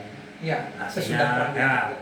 dan intinya gini, bagaimana pandangan beliau terkait apakah barangkali Syekh Abdul Qadir menyampaikan pandangan-pandangan seperti Sunan Gunung Jati misalnya. Bagaimana bukan prediksi berarti ya, nubuah gitu ya, nubuah yang diwariskan ke Sunan Gunung Jati akan terjadi perang, dua-duanya kan kalah itu. Ya. Dikaitkan dengan kata Albert Einstein kan berarti ini justru di Nadirham Pulus itu mau tidak mau harus diberlakukan kan gitu, karena jaringan internet mati semua gitu.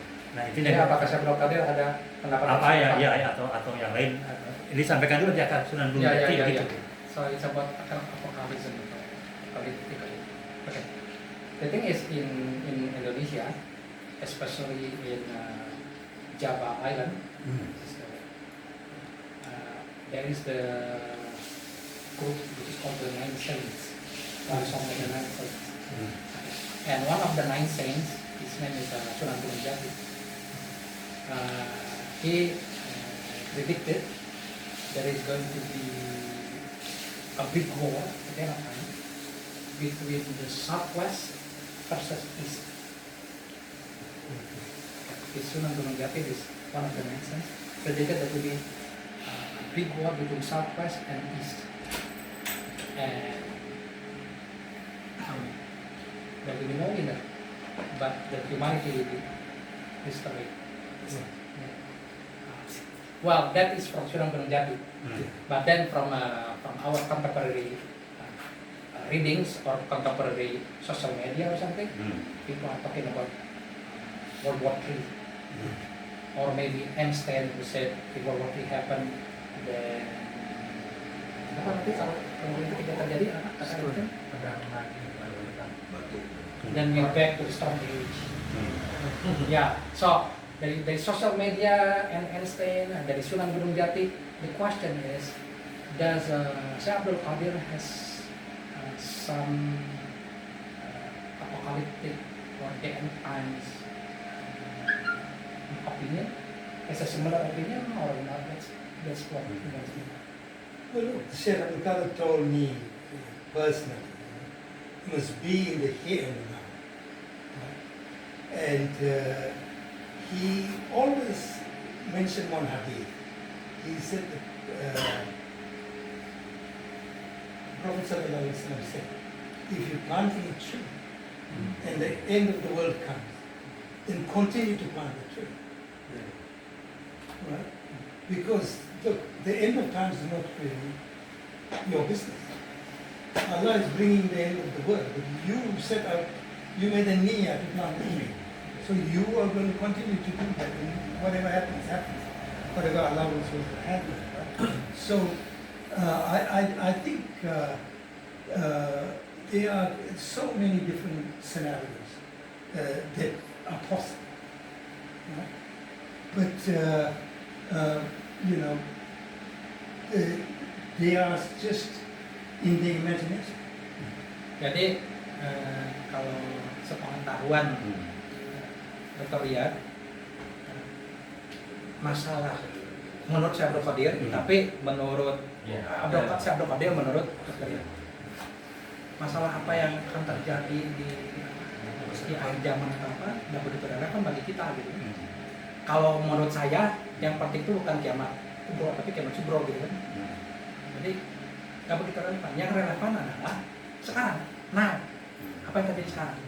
Apa yang terjadi sekarang dan bagaimana efeknya ke akhirat nanti. Jadi kita tanam di sini, tanam di dunia, muncul di akhirat. Yang penting itu aja. Apa nanti di akhir zaman so what, who cares, istilahnya kita nggak tahu apakah hidup kita nyampe ke sana atau tidak. Tidak dikatakan itu tidak penting, bukan, jangan salah paham. Tapi yang paling penting adalah sekarang, dan amal Anda apa yang akan menghasilkan di akhirat nanti, itu yang paling penting. Yang lain-lain itu penting, tapi itu nomor 2, nomor 3 gitu, jangan salah prioritas. I think it was Shams Tabriz, one of the young people here can Google it. And he said, Shams Tabriz was the master of the chef of Rumi. Yes. Gurunya Rumi. He said, something like the future doesn't exist and the past is gone, never to come back, right? The most important moment in your life is now, right? So we got to focus on that. Jadi gurunya Shams Tabriz, gurunya Jalaluddin Rumi pernah bilang gini, bahwa masa depan itu nggak ada, belum ada, kita nggak tahu. Masa lalu ya sudah lewat lah. Yang ada, yang sekarang, yang kita pikirkan fokusnya ya sekarang. Fokus yang ke sekarang, benar kan? Ngapain mikirin yang masa depan, masa sekarang, udah titik. I think Pak Zain said that. Well, he gave us one question, but I think we did a few. But, I'm happy to finish. Beliau kelihatan capek dan kayaknya sangat bergembira, sangat senang apabila selesainya sekarang. Iya, happy to finish it aja. Well, we still got a few days left. Kan masih ada beberapa hari lagi kan. Thank you.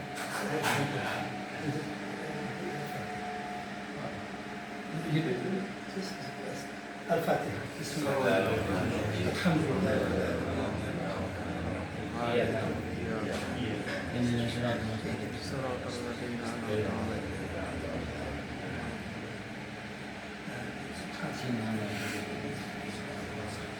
Thank you so much, Dr. Riyad.